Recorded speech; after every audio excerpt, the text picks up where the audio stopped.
Hello, everyone. Well, today started out on an exciting note. I always pop everything up an hour or so before just to make sure everything is okay. And this morning started out with my main website was down, and my OBS Studios, which is this video streaming service, was also down. And when I popped up my YouTube monitor on my separate laptop, I saw that the live stream was set for 2:30 in the afternoon and not 12:30. So there was a good way to start the day. And Shay, this is a shout out to my son Shay and Desiree, his girlfriend, who are currently in Kauai and Hawaii. It's their anniversary, so they're there. And so emergency calls to Shay on his vacation, and he fixed all of these things in about 20 minutes long distance. So blessings to you, Shay. Thank you so much for being my son. That said, I'm going to pop up here the address for today's soundtrack for today's talk, scientificsounds.com/body-talk. And in addition, as I usually do, this is the address for asking a question or making a comment that has to do with pretty much anything that we talk about here or that you would like to see talked about, or personal questions. scientificsounds.com, ask a question. And the third is where you can go to YouTube to see all the live streams I've done up to this point, 30 some odd since April 5th. https:/bit.ly Dr. Thompson Live. D, T, and L are capitalized.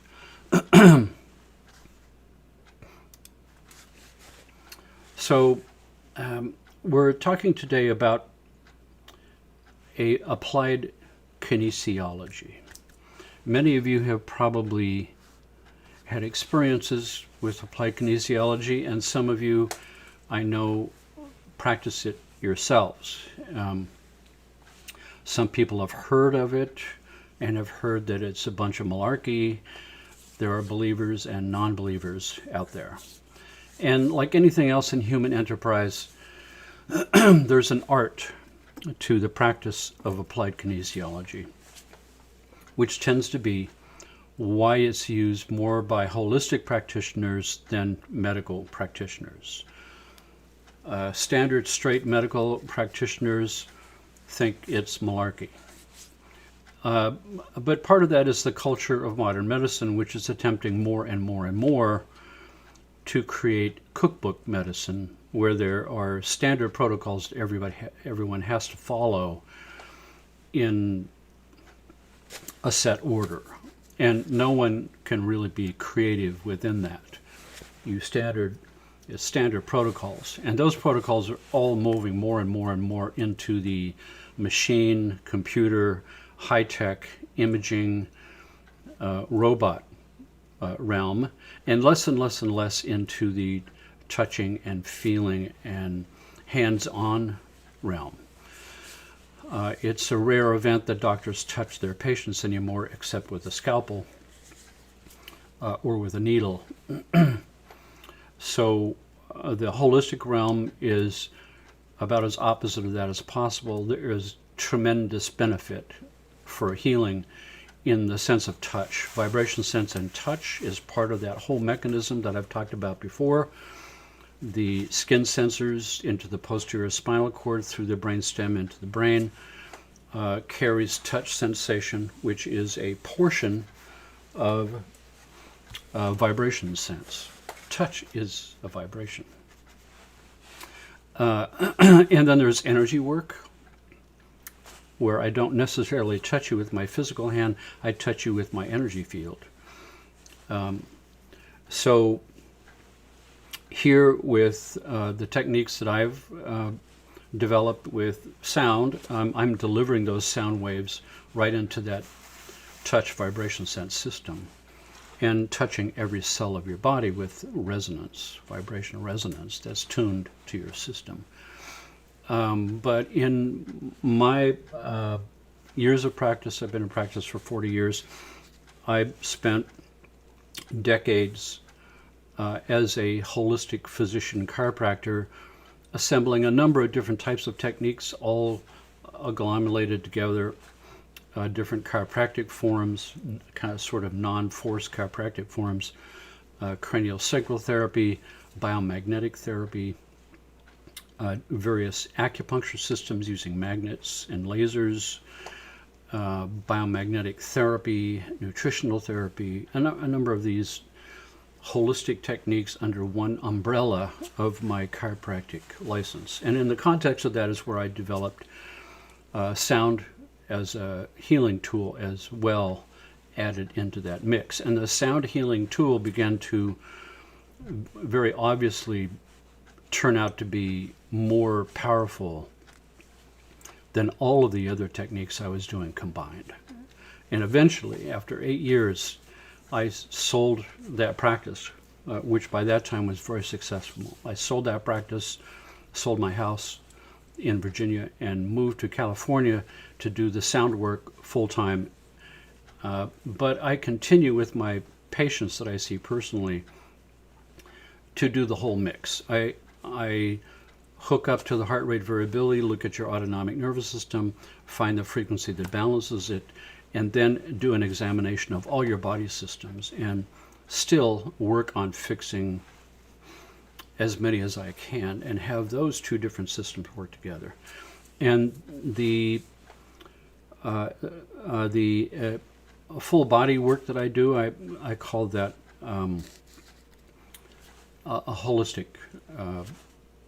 sort of hands-on practice, and I teach that also. So I teach two different courses. One is the biotuning software course that shows how to use the sound and the heart rate variability, and the other is an advanced course, the holistic practitioners course, which involves applied kinesiology and a mix of acupuncture principles, biomagnetics, structure, muscles, cranial sacral, chakras, a whole bunch of different things that we can test through, and how to fix each one of those as a holistic practitioner.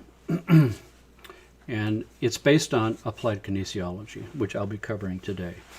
So if, back in 1964, this man, George Goodhart, who is a chiropractor,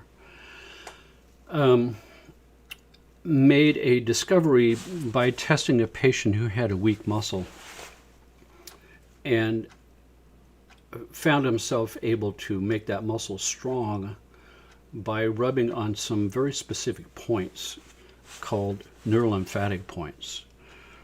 The neurolymphatic points in applied kinesiology were related to something else in osteopathy called Chapman's reflexes that he had also been studying. He was an eclectic chiropractor who was also pulling in all kinds of different holistic techniques under one umbrella and exploring those.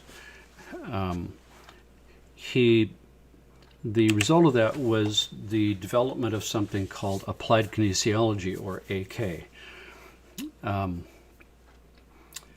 And he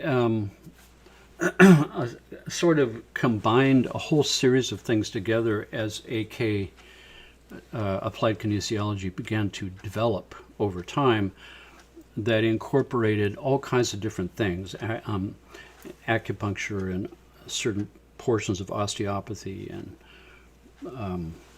biological energy medicine and nutrition and a whole bunch of other things. That basically became the applied kinesiology triad of body chemistry through nutrition, structure as in chiropractic and cranial sacral and acupuncture and a whole bunch of the other ones, and mental, also emotional, into the mix. Today, and for the last 50 years, the International College of Applied Kinesiology, an international organization, has arisen all over the world. Hundreds of thousands of practitioners of all stripes, chiropractors and osteopaths and holistic medical doctors and massage therapists and nurses and people all over the world use this technique with great success. And it's based on a combination of chiropractic and osteopathy and acupuncture and a bunch of other techniques all associated together, and this idea of muscle testing. The idea of muscle testing, which is kinesiology. And it arises from medical text, clinical kinesiology, or orthopedic kinesiology.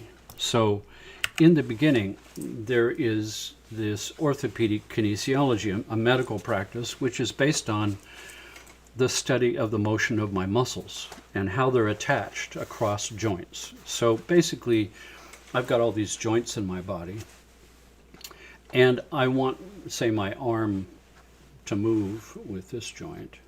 Then the muscle that makes that happen is this muscle right here called the middle deltoid muscle. And the middle deltoid muscle here bridges across the joint and attaches up here. So a muscle has to bridge across the joint. It has to attach down here, and it has to attach up here, so that when the muscle contracts, it pulls the arm across this lever point, so to speak. So all the muscles wrap across the joint.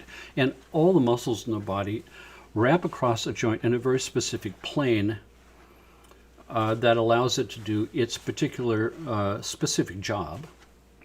So if I raise my arm straight out this way, that's the middle deltoid. But if I raise my arm up this way, then that's the anterior deltoid. So a different muscle has to get involved in order to do a different type of motion. If I raise my arm back up this way, then that's part of the trapezius muscle on the back that has to work. And all kinds of different motions that are possible, anything that you can do with your arms or legs or your head, has a series of muscles that work together where an individual muscle has the ability to make one particular kind of motion happen, and another muscle has another type of motion. And if you want to do something in between, you contract them both. So it's this amazing kind of system. All the muscles in your body have something called tonus. A little bit of contraction in a living muscle has a bit of tonus. And that tonus is part of what holds the muscle, holds the joint in its socket. So for instance, the humerus, the bone, goes into the glenoid fossa of your shoulder, and it's seated nice and tightly there by a joint capsule of ligaments that wrap around it, and then a series of muscles that wrap across it all the way around, and each muscle has a little bit of tonus, and among the tonus of all those muscles, that's 50% of what holds the joint in its socket nicely. Half of it is the joint capsule, half of it is the tonus of all these muscles. Now,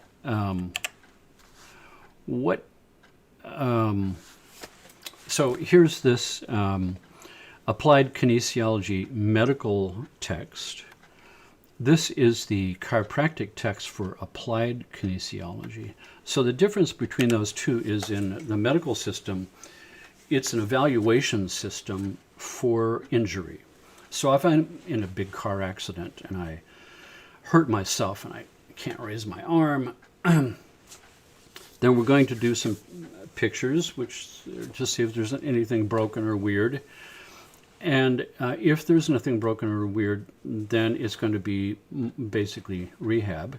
But if I'm in a big car accident, then I need to do an evaluation and send a person to a specific type of doctor who does these kind of personal injury evaluations for a court of law, where I'm going to do a nerve conduction test by sticking some needles to make sure that the nerve conducts electricity all the way up and down properly.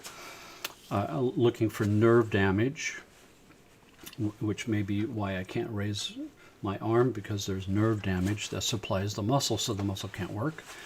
Number 2, crush injuries to the muscle itself or to the ligaments or the tendons.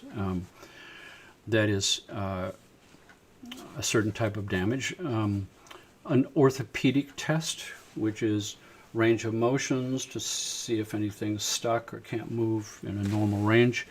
And a kinesiology evaluation where you isolate each muscle out of its group and test only that muscle separately. And that requires a really in-depth knowledge of the muscle and its action and its plane of action and its nerve supply and its origin and insertion of its tendons and a whole bunch of other things. So if I want to test the middle deltoid, I have to move the arm exactly this way. And if I want to test the anterior deltoid, I have to move it this way. I have to set up the test that way. And I'm going to put the arm out here, and I'm going to try to push on it and see if it's got a normal strength. A normal strength looks like the muscle, I start putting some pressure and the muscle comes up to meet me, and then it just stops. It hits a wall and it locks. And that's a function of microscopic fibers in the muscle that slide past each other and reach their end plates and achieve a new strength when they can reach their end plates. So that's a personal injury case. That's where I'm going to evaluate you and determine how much of your injury is permanent and how much is temporary, because that is going to determine in a court of law how much money an insurance company has to pay you for the rest of your life, perhaps. So it's big business. It's a big deal. So what George Goodhart did was take this idea of isolating different muscles out of their groups and testing each muscle separately to another level. The medical level is looking for permanent damage, and a chiropractor or a holistic therapist is looking for functional imbalance. So this is where the applied kinesiology comes in, because the medical version of kinesiology is diagnostic only, and the holistic version is diagnosis and treatment. So there's a treatment element, which is the applied kinesiology portion. There's an art to learn how to, like, for instance, you can see this is now rotated around so the palm is facing away from the body. The elbow has to be straight. And the practitioner is going to try to pull her arm away from her body. And this is the latissimus dorsi test. The latissimus dorsi is a giant muscle on your back. And this is its action. So if I line the test up correctly and then use a correct amount of force and the correct line of drive and the correct speed, then I'm doing this test properly. So doing these kind of tests properly, where you align the arm in the correct position so it actually aligns just one muscle out of its group, pulls one muscle out of its group so you can only test that one muscle, is part of the art of how you do this. The other thing is, and because I train this to doctors, there are 3 basic rules of applied kinesiology that you have to adhere to do it professionally. And unfortunately, this idea of muscle testing is so easy to learn, just enough to get yourself in trouble, that it's given the profession as a whole a black eye in the eyes of many scientific types and medical types. And that's because there's a number of pitfalls you can fall into if you don't know what you're doing. So for instance, if I want to do the middle deltoid test, I have to make sure that the arm is lined up properly this way and not slightly forward, not slightly back, not too high. It has to be just right. And then I'm going to come out here and I'm going to start putting some pressure. And the client is going to come to meet me, and I'm going to be feeling for when they come up to meet me and everything stops. And I'm feeling for this locking of the microscopic fibers where the muscle hits this wall and it won't go any further. And at the moment I feel that happen, I have to back off, because if I keep putting pressure, I'm going to fatigue it out and it's going to appear to be weak. So it requires me to sense when the wall hits, and then that's the end of that test. On the other hand, if I start to push and there's no wall, it just continues to be spongy, or it's really got no strength, then that is the determination of a truly weak muscle. And I can go to other muscles in the body just to check to make sure that this is what a muscle feels like for this person's body when it's strong.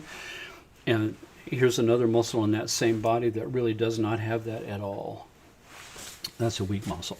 From a medical standpoint, the only reason it could be weak is damage to the muscle, damage to the nerve, damage to the joint. But there's another, and that's the functional version that is addressed in applied kinesiology. So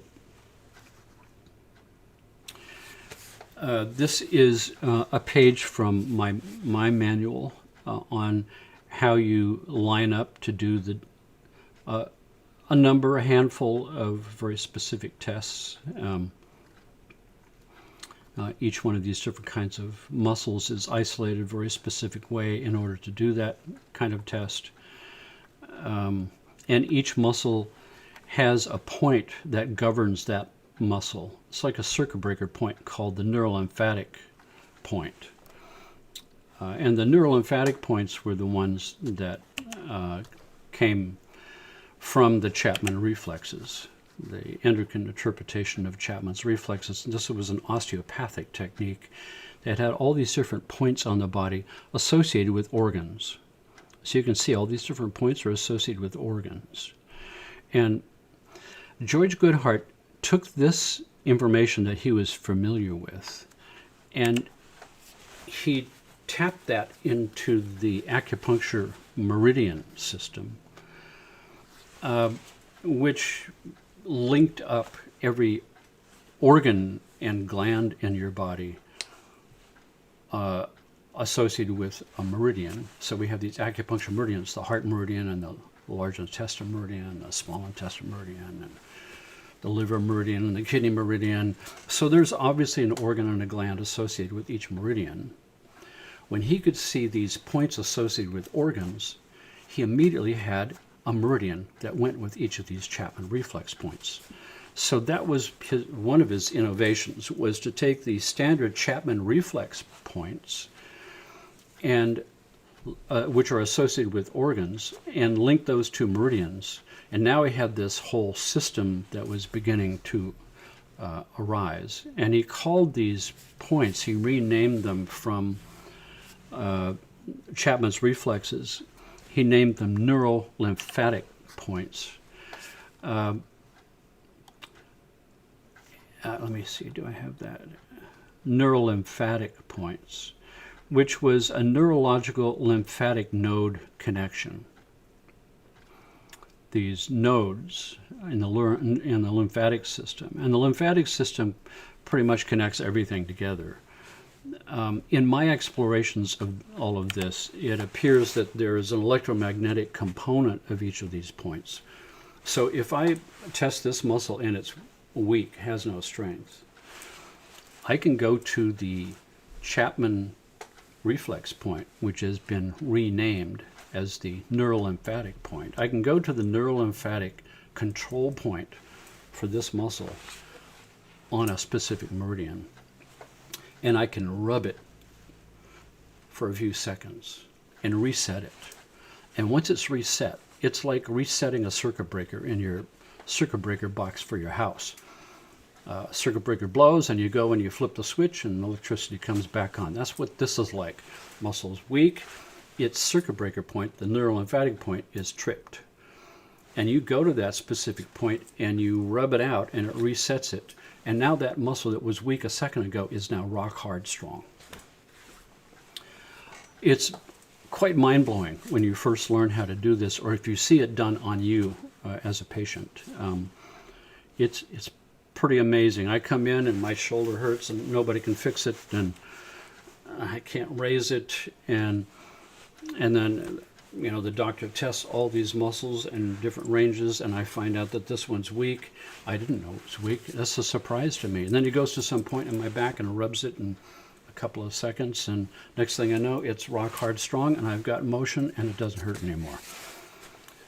Because when that muscle gets weak, its tonus is now gone, and the joint is hanging slightly loose in just that plane, and it's rattling around every time I move my joint and causing inflammation and pain and injury on the inside of the joint.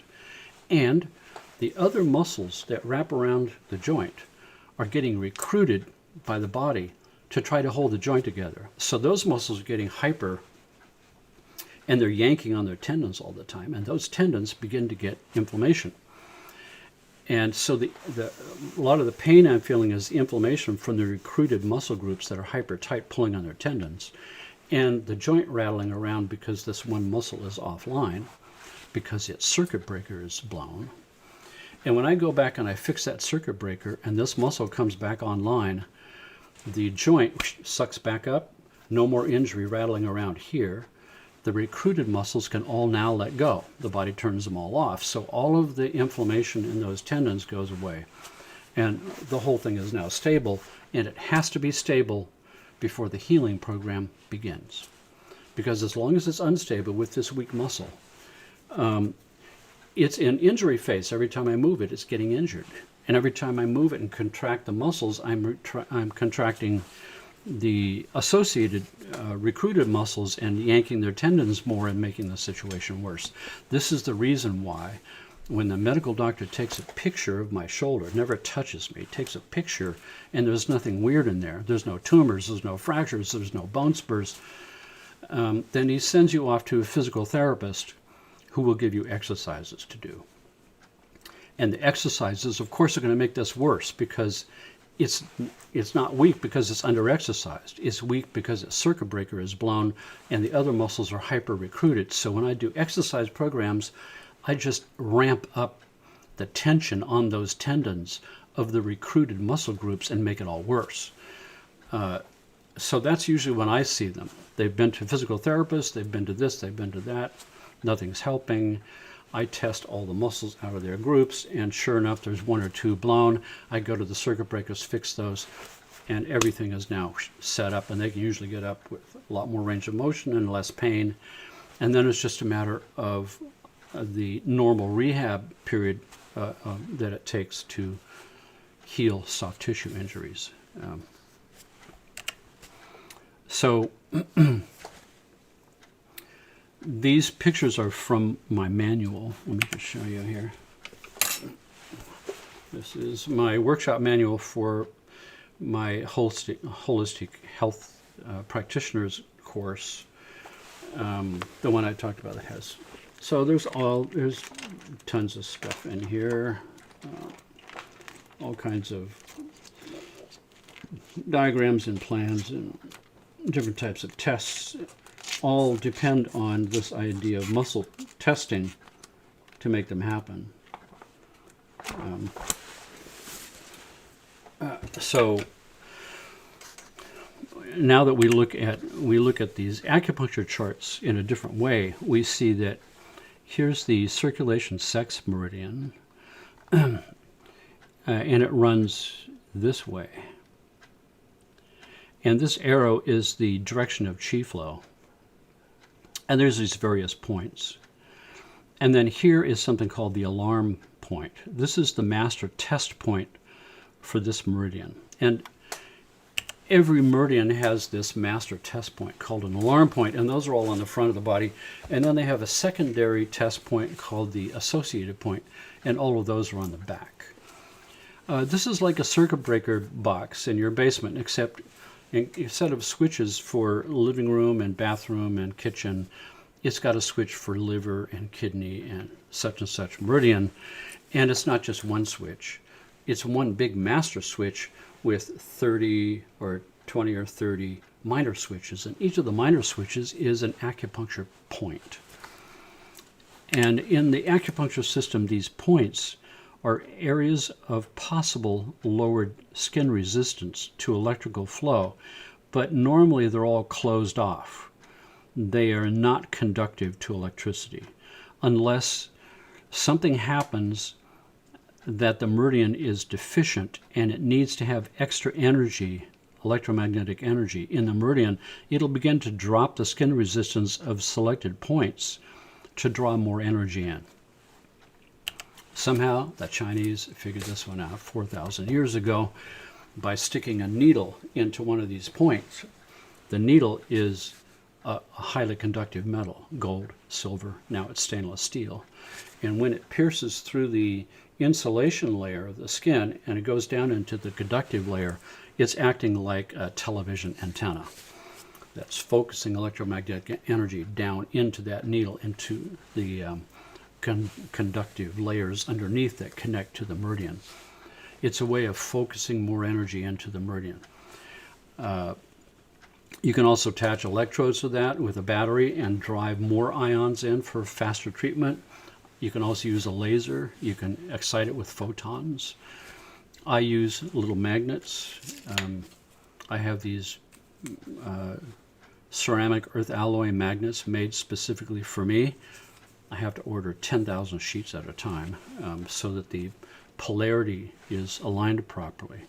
So in the magnet world, the positive polarity extrudes energy out and the negative polarity pulls energy in. So if I align the positive field of this magnet on a sticky patch over an acupuncture point, I'm extruding electromagnetic energy into the point. And it takes longer. It's like a trickle charge for your battery instead of a super strong stimulation with a needle. But I prefer that. I like that better because I will stick this thing on you and then you leave it for a number of days. And the whole time it's on there, it's doing this thing. At one point in my practice in Virginia, I had this woman come in who was a racquetball champion. She had really messed her shoulder up. And when I tested, she had 3 important muscles all blown. And so I went and to the neurolymphatic control point for each of those 3 muscles and rubbed them all out. And went back and retested, and those muscles were all strong, and all of a sudden, way less pain, and almost full range of motion, just like that. So she was pretty impressed. So was I'm always impressed by this. Still blows my mind. And then I sent her off with my nurse to have some other therapies done. And then my nurse came back and said, she's complaining a little bit. And so I went in and saw her one more time, and I retested, and one of those muscles was already weak again. And I was thinking to myself, whoa, I wonder how many other of my patients, the muscle's weak by the time they left my office. So I'm thinking, how could I make sure that the muscle holds the whole time until I see you again? And this thought came to me that, some of these neurolymphatic points that control the muscle are also synonymous with certain acupuncture points. Not all of them, but some of them. So I'm wondering if the neurolymphatic point has an electromagnetic component to it, aside from just physically rubbing it. So I took one of my little magnets that I usually use to stimulate acupuncture points, and I pulled that little magnet off, and I stuck it on the neurolymphatic point that controls that muscle. And sure enough, it immediately got strong. Now I'm thinking, voila. Instead of rubbing these points, I can stick a magnet on that point, and as long as she's got that magnet on, it's holding that blown circuit closed. And as long as it's holding it closed, that muscle is going to be strong and strong and strong all week long. And I know it's not going to get weak. And that became my practice with neurolymphatic points from that point on. I never rub those points out anymore, ever since that day. It's now been almost 40 years of using these little magnets on the neurolymphatic points and on acupuncture points, but the neurolymphatic points for the muscle strength, always using.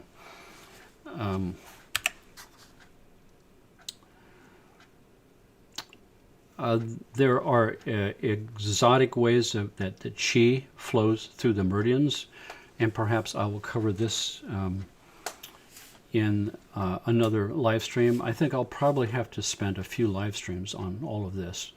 I'll actually show you how to use this chart. It's intimidating to look at right off the bat, but it's not as difficult as it looks. It's how the chi energy flows through these meridians, one after another. For instance, here, the co-cycle shows all these meridians here, and they're linked with these arrows, and the arrows show the direction of chi flow. So if I have a weak circulation sex meridian and have problems with my period, it may be that the reason it's weak is because upstream there's a dam. And let's say my kidneys are dammed up and I'm retaining fluid, and I've got another symptom, but my menstrual cycle is so bad that I don't notice this symptom as much, and I come complaining about this one. And so I have to be able to connect these two together and drain the dam downstream so that this is filled up again. And that's this whole thing. Which points you use to do that are actually not all that complex to figure out.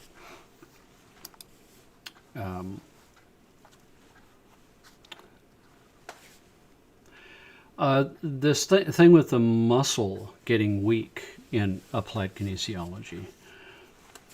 Here's a muscle, and it's made of these little muscle fibrils in packets, in bundles. And each of these bundles is made of smaller bundles, and each of those bundles is made of these two proteins, the actin and myosin fibrils that I was talking about, that slide to their end plates.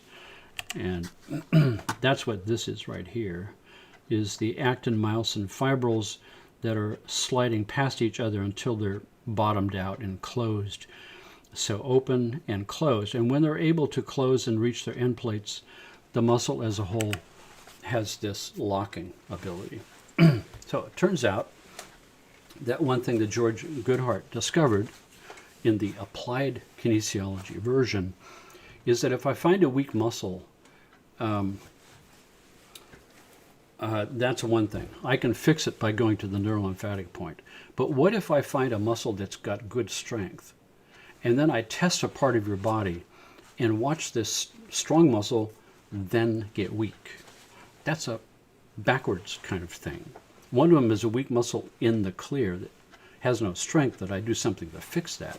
The other one is an indicator muscle. A muscle that's got good strength, and I'm going to watch to see if I can make it get weak. And how I'm doing that is by stressing the body out and asking the body what it knows is wrong with itself, and getting a readout through muscle strength getting weak. And that's got to do with a number of factors. One is how the body organizes itself with its fight or flight response. So any new information that comes into my brain from my senses, anything that's new has to be evaluated to see if it's a threat or not. So everything is evaluated that way. Oh, something new, is that a threat? And I check it out, and if it's not a threat, then no problem. But if it is a threat, I'm already primed. The body always has to do that. So one thing is like motions out of your peripheral vision. That's the reason when you go into something like Facebook, over in the corner on the column on the right, there will be some ads that pop up. And one of the ads is always animated. And the animation is always fluttering and moving around and something happening. That is forcing you to look. Even for an instant, for a second, you have to look. Your body will automatically have to look to see if it's a threat. And in that one instant, when you look over there and then glance away, say, that's a stupid ad, it got burned in your retina right into your unconscious mind. The image got burned. That means their logo, their brand name, that's all they require is a snapshot burn into your retinas, into your brain, so that that image is lodged there. And now when you go to a store, if you see their color scheme, their logo, their name on the shelf, you're going to choose that one 75% more than you would choose an anonymous brand that you're not familiar with. Insidious, eh? It's a form of subliminal advertising. However, when we look at finding an indicator muscle that's got good strength, and if you remember from a previous live stream, this is how I found out what frequency to use for my wife's fifth lumbar vertebra. So quickly, I went out, took out a bank loan, bought all this fancy schmancy recording equipment and keyboards and recording reel-to-reel tape recorders, and put it in my spare room to make music as a musician, to make an album. My wife wanted me to work on her back because I'm a chiropractor. So I popped up my portable table in my spare room, as I always do, later on the table, and realized all of a sudden I've got a patient on a table in a recording studio. So I'm thinking, I wonder if I can make a chiropractic adjustment with a sound wave. And how I went about figuring that out was, if I go to her fifth lumbar vertebra, first of all, I find a good muscle that's strong, go to the vertebra and I start pushing on it in different directions. Let's say that it's rotated this way, and it needs to be fixed by rotating it back around this way as a chiropractor. But if it's rotated this way and I start pushing it this way, giving it a little shove this way, I've just made a bad situation worse. The compressed facet on one side is getting more compressed, and that's firing signals to the brain, and the brain is going, oh no, a bad situation is getting worse.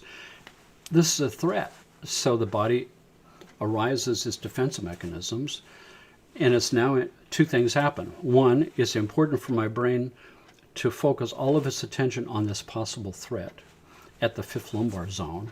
It's no longer imperative to keep the muscle strong that I was testing a second before. So that muscle will start to lose its strength and get weak because the brain has focused its attention elsewhere. Number two, at the actin-myosin level of the muscle, at the moment you have a stress response, the actin-myosin fibrils unlock from their end plates intentionally as part of the stress response. So the muscle is going to get spongy. It's going to lose its lock just because I'm having a stress response, because I successfully pushed that vertebra in the direction it's already out and made a bad situation a little bit worse, which fired off the alarm responses, which unlocked all the muscles in my body. Every single muscle gets weak, not just one. As long as I got one indicator muscle that's nice and strong and I can feel it get weak, then pushing the vertebra this way and getting the muscle get weak is confirmation that the vertebra is already too far that way and needs to be fixed the opposite direction.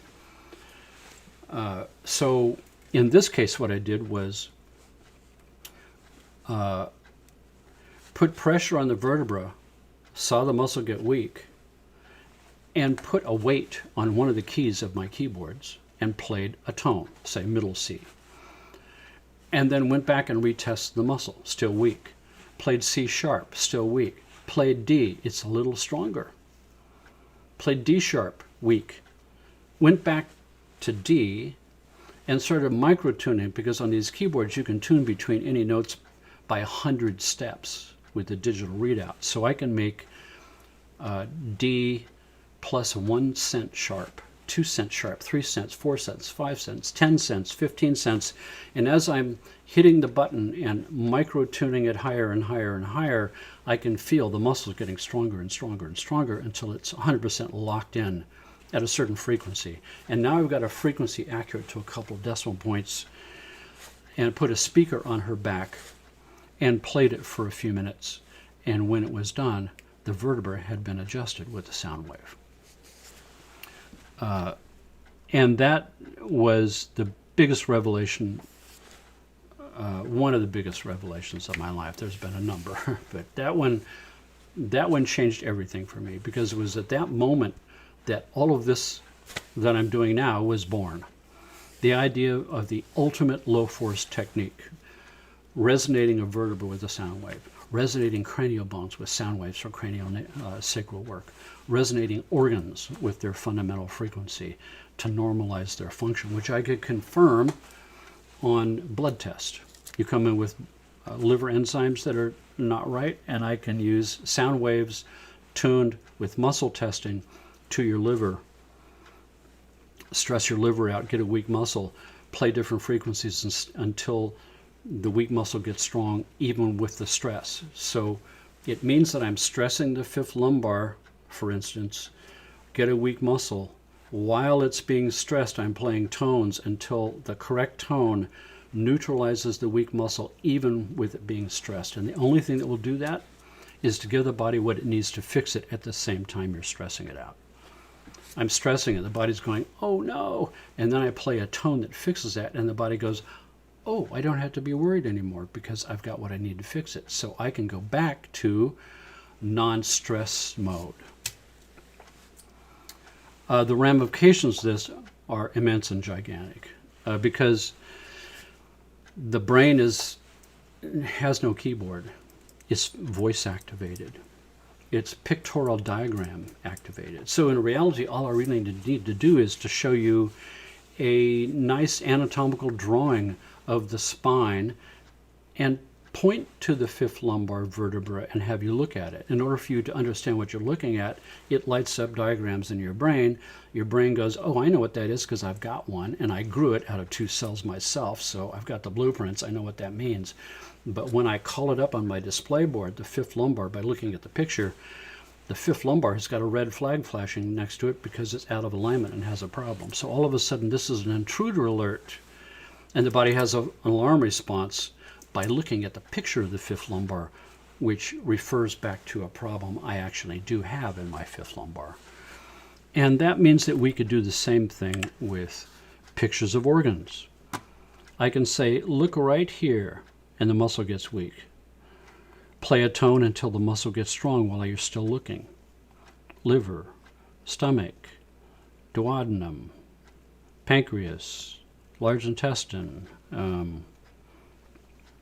How about this? We could go into the inside of the hypothalamus, and this is the organelle, the anterior hypothalamic body, which has to do with control of the parasympathetic nervous system or the sympathetic nervous system, or all of these other ones that have all kinds of different duties, and have you look at this and have a muscle get weak and test for frequencies until the muscle gets strong, and now I have the frequency for this little organelle in the hypothalamus like a wine glass. There's reflex points. I could show you this chart. I could show you your ovaries or your ankle and get a weak muscle and find a frequency for it. Iridology. Here we have all the different body systems in miniature in the eye. I could point to any one of those in the same way and get a weak muscle. Reflex points everywhere, all over your system. I could show you this fifth lumbar vertebra and have a weak muscle happen. This is a generic chart I built after seeing patients for quite a number of years. This is a generic person who weighs about 145 pounds. The fifth lumbar will be tuned close to G. So at least I've got a place to start instead of the whole keyboard. I can begin by putting a weight on the G key and micro-tuning one way or the other. I know I'm already close, so it's a way of shortcutting. And raised by 40 octaves, there's a color. What I'm talking about is, I'm talking about Star Trek medicine here. I'm talking about the ability to, hang on, I'm talking about the ability of bringing a futuristic medical approach where we now have a tool to tap into the brain itself and get a readout of yes and no answers. For instance, I push on the fifth lumbar. The question is the fifth lumbar rotated out this direction, causing a problem? And if the answer from the body is yes, all the muscles get weak. A strong indicator muscle loses its strength. The active myosin fibrils unlock from their end plates. The brain is forced to pay attention to the fifth lumbar and not the muscle. So the muscle gets weak. Answer is yes. If I push the fifth lumbar, the question is it out this way? And if the answer is no, nothing happens. The body stays strong, no alarm initiates, and the answer is no. We'll discuss how this can play into testing emotions, emotional traumas, how we can test for self-defeating belief systems in my mind. How can I test for spiritual issues? There's all kinds of places where this could go that are profound, but it requires you as a practitioner to police yourself and learn the next degree of perfection of how to do the muscle test properly so you don't fall into a pitfall of sabotaging the test unconsciously yourself because you have an expectation that you think it's going to be weak, and you can make that happen unconsciously without knowing it. And there's ways around that so that that doesn't happen. So it's truly a scientific physician level test that you can rely on. But where the two worlds need to come together is the medical world of unimaginable amounts of money for research and development of high-tech systems for diagnosing and treating, where we could have very futuristic sound beds and brain monitors and heart rate variability and a bunch of other things, all contained in a unit that could do a diagnostic scan with a great level of expertise for a holistic series of treatments and not just surgeries. We're talking about Star Trek medicine here, where our readouts give us the complete picture of the state of affairs in all of my body systems, down to the DNA level. That's where medicine needs to go, where holistic and modern medicine need to align in the center so that there's no warfare going on there, because it's only you and me, patients, who pay the price for that alignment not happening. But we must never lose sight of the fact that there's healing in touching another person by being present and laying on of hands, intermingling energy fields directly with another human being is part of the magic of what it means to become someone who's got a problem that you're looking for an answer for. Way back in the beginning, when I was in my first year of practice, my mentor, Robert Yowell, who owned that clinic, who I eventually bought, he said to me, I can do the greatest work by hugging and kissing babies. And after a while, I began to see what he was saying is that no one has the time or the money to be sick. So we put it off and we put it off and we put it off until we can't anymore. Now we have to do something. We start looking. We go through the phone book. We talk to friends. We go online. We start looking for someone. And when you finally connect with someone and you look in your bank account and see how much money you got, and you look at your schedule book and you make a phone call and you make an appointment, you get in your car and you drive there. The moment you park in the parking lot and walk through that door, the healing has begun, because you shifted something on the inside to proactive, I'm doing something now, instead of avoiding, instead of thinking about it, instead of planning, maybe I'll do that next week. I've done it. I'm in my car. I've parked. I'm walking in the door. I'm ready. That shift in me has begun the process already. And if I do nothing more than to affirm that you made the right decision, give you a hug, say you came to the right place, everything is going to be fine. I know that 35% of the people will get well just because I said that, because I affirmed that. The placebo effect. If you're worried about jurisprudence and guaranteeing a cure, which they tell us in class never do, like the medical system does to a fault, give you the worst possible case scenario so that they're covered. And that's the nocebo effect. You put that mantle on and you get sick, just as they told you you would.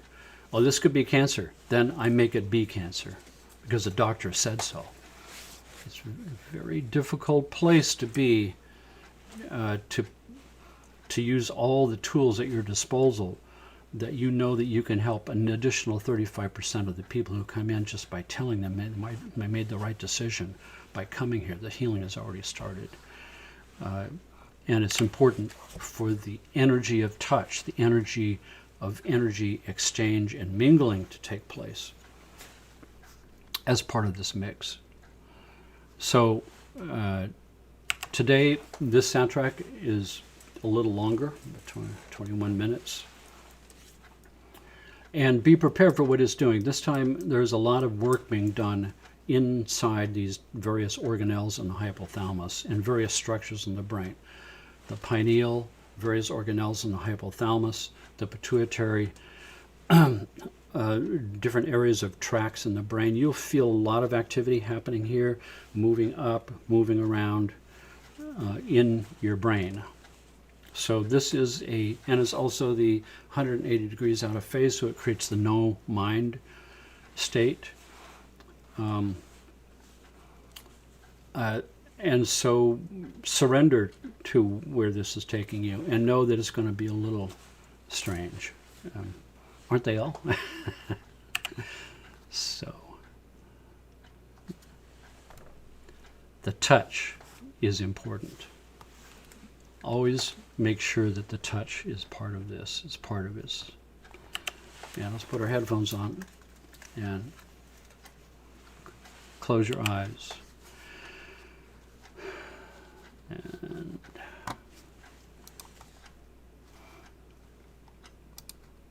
here we go.